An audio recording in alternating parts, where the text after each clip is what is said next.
قرآن کے ساتھ ہاتھ جو دوستی لگاؤ گے، عزت و کامرانیوں کی طرف شوٹ کرو گے، راکٹ چڑھے گا.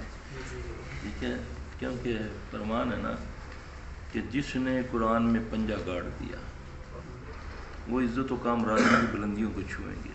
اعوذ باللہ من الشیطان الرجیم، بسم اللہ الرحمن الرحیم. وَإِن يَمْسَسْكَ اللَّهُ بِضُرٍّ فَلَا كَاشِفَ لَهُ إِلَّا هُوَ وَإِن يُرِدْكَ بِخَيْرٍ فَلَا رَادَّ لِفَضْلِهِ يصيب به من يشاء من عباده وهو الغفور الرحيم. اور جنہوں نے تکبر اور غرور کی وجہ سے پش پس ڈال دیا وہ ذلت و رسوائی کے اندھیروں میں چلی جائے گی. یہ قوم اب ذلت و رسوائی کے چلی گئی ہے کیونکہ اس نے قرآن کو پش پس ڈال دیا. قرآن کو اس کو رکھ لیا کس کے لیے؟ مردوں کے لیے. ہے زندوں کی کتاب ہے. گائیڈ لائن کن کو ملتی؟ مردوں کو. یا مردہ تو محتاج ہوتا ہے زندوں کا، تو یہ تو گائیڈ بک ہے. آپ دعا کیا کریں. ہمارے بزرگ کہتے تھے دعا کرو کہ قیامت والے دن ہمارے پیچھے قرآن نہ ہو، ہمارے آگے ہو. حدیث اس طرح ہے، رسول اللہ صلی اللہ علیہ وسلم نے فرمایا کہ ایک گروہ کو روک لے گا قرآن. اللہ کہیں گے اس کو کیوں روکا تم نے؟ قرآن کہے گا اللہ کو، قرآن غور سے سن لینا، اے اللہ انہوں نے نہ مجھ کو پڑھا، نہ مجھ کو سمجھا، نہ مجھ سے شفا لی، نہ مجھ پر عمل کیا. تو اللہ فرمائیں گے تو پھر جو چاہے ان سے کر. وہ پیچھے سے دھکا دیتا ہوا، ہانکتا ہوا ان کو دوزخ میں ڈال دے گا.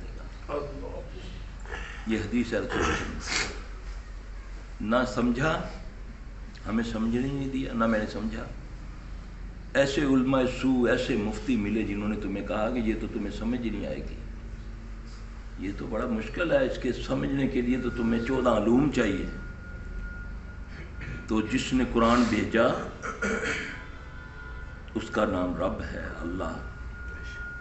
وہ فرماتے ہیں کہ یہ جو قرآن ہے وَلَقَدْ يَسَّرْنَا الْقُرْآنَ لِذِكْرِ فَهَلْ مِن مُّدَّكِرٍ، ہم نے اس قرآن کو آسان کر دیا ہے، کوئی اس کو سمجھنے والا؟ خالی مسلمانوں کے لیے نہیں، کوئی اس کو سمجھ. ایک سائنسدان جرمن کا بڑی قرآن سے نفرت کرتا تھا. ایئرپورٹ پہ بیٹھا ہوا، اس کے ساتھ ایک نوجوان مسلمان بیٹھا ہوا. وہ ویٹ کر رہے ہیں اپنی فلائٹ کا. وہ لڑکے نے اپنی پاکٹ سے قرآن نکالا، اس کو وہ پڑھ رہا ہے. تو وہ کہتا ہے، وہ گورا کہتا ہے، جرمن کہتا ہے، میں بڑی کراہت سے نہ اس کو دیکھ رہا ہوں کہ یہ کیا فضول کتاب پڑھ رہا ہے. کہتا ہے اس کی فلائٹ کا ٹائم ہوا تو جاتے ہوئے نا تو مجھے کہتا ہے یہ آپ کے لیے گفٹ ہے. تو میں نے اس کا دل رکھنے کے لیے لے لیا. میں نے بولا جب موقع لگے گا میں اس کو قبول کر دوں گا، اس کو میں پھینک دوں گا. کہتا تھوڑی دیر بعد میری فلائٹ کا ٹائم ہو گیا، میں بھول گیا اس کو پھینکنا. میں اپنی جہاز میں بیٹھ گیا. اب جہاز نے ٹیک آف کیا اور مختلف جیسے بندہ باہر رسالے پڑے ہوتے ہیں وہ دیکھتا ہے، پڑھتا ہے. کہتا ہے اچانک نہ میری پاکٹ کو ہاتھ لگتا ہے تو وہ قرآن میری پاکٹ میں. تو دل میں آیا کہ یار دیکھو تو صحیح اس کتاب میں ہے کیا. وہ انگلش میں ٹرانسلیشن تھی. کہتا ہے میں نہ اس کو بغیر سوچے سمجھے کھولتا ہوں تو میرے سامنے سورہ کہف کھلتی ہے. اس کی وہ آیت کھلتی ہے جس میں صحابہ کہف کا قصہ ہے کہ یہ کتنے سال، 900 اپنا 600 9 سال، یہ اس طرح کی میرے ذہن سے 309 سال. یہ 309 سال اس غار میں رہے ہیں اور ہم ان کو کروٹیں دیتے رہے. تو سائنسدان تھا, اس نے بولا یہ تو بات سمجھ آتی ہے کہ واقعی اگر مٹی کے اوپر ساقط کوئی بھی چیز رہے تو وہ مٹی اس کو کھانا شروع کر دیتی ہے, اگر ہوا مکس ہوتی رہے تو پھر مٹی اس کو کچھ نہیں کر سکتی. کہ تو کتے پہ آ کر نا, اور ان کا کتا بھی. اب ان صحابہ کہف کے بارے میں تو ہے کہ وہ تو ہم ان کو کروٹیں دیتے رہے, مگر وہ کتا جو ہے وہ تو ساقط بیٹھا رہا, اس کو کیوں نہیں مٹی نے کچھ کہا. تو کہتا ہے میں نے کتے پہ ریسرچ شروع کی, تو کتے کے گردن کے نیچے سینے میں ایک ایسی غدود ہوتی ہے جس میں ایسا مواد ہوتا ہے کہ وہ اس کو مٹی نقصان نہیں پہنچاتی.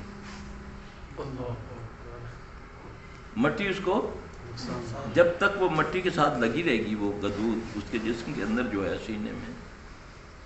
تو کہتا ہے اس سے میں نے دیکھا تو میرے ایمان بنا کہ یہ حق بات ہے, یہ قرآن یہ انسان کی بنائی ہوئی کتاب نہیں ہے. وہاں سے اللہ پاک نے اس کو ہدایت دے دی. یہ ہدایت ہے, لیکن کن کے لیے؟ ہدی للناس ہے, ہدی للمتقی ہے. جو اللہ سے ڈرتے ہیں ان کے لیے یہ ہدایت ہے. نقصان کس کے لیے؟ جو ظالم ہے. اس میں مذہب کو نہیں کہا گیا. ولا یزید الظالمین الا خسارہ. جو ظالم ہے وہ اس سے خسارے میں ہے. اور یہ شفا اور رحمت ہے کن کے لیے؟ مومنین کے. دعا کریں اللہ ہمیں مومن بنا دے. اور مسلمان اور مومن میں کیا فرق ہے؟ مسلمان ہے حلف اٹھایا کوئی عہدہ مل گیا, یہ مسلمانی ہے. اب اس پر عمل کرنا یہ ایمان ہے. یعنی جیسے کہا نا کہ اسلام چابی ہے, تو چابی بغیر دندانوں کے نہیں ہوتی. اس کو دندانے ڈالیں گے تو تالا کھلے گا جنت کا. نماز اس کا ایک دندانہ ہے, روزہ اس کا ایک دندانہ ہے, حج استطاعت ہے تو پھر جا کر چابی کمپلیٹ ہوتی ہے.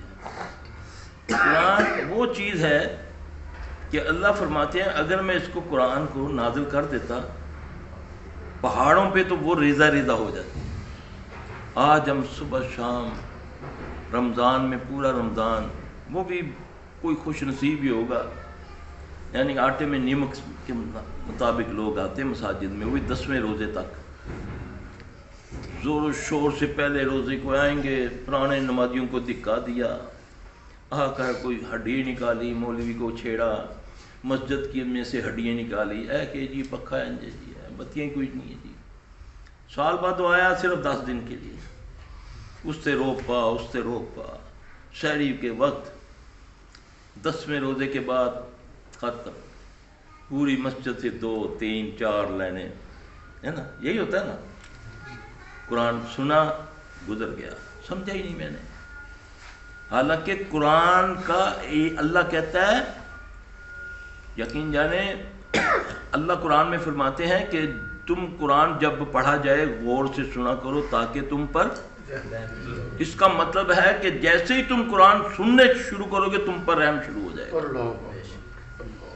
یعنی کہ اللہ کہہ رہا ہے نا, جب قرآن پڑھا جائے تم اس کو غور سے سنا کرو تاکہ تم پر رحم کیا جائے. اللہ کہہ رہا ہے. رحم اسی وقت شروع ہو جاتا ہے جیسے درود شریف ہے نا, جیسے ہی درود شریف جو بھی چاہے پڑھے اس پر اسی وقت رحمت شروع ہو جاتی ہے. سبحان بلکہ جو بدی لکھنے والا فرشتہ ہے وہ بھی مجبور ہو جاتا ہے اس کے 10 گناہ کاٹنے پہ.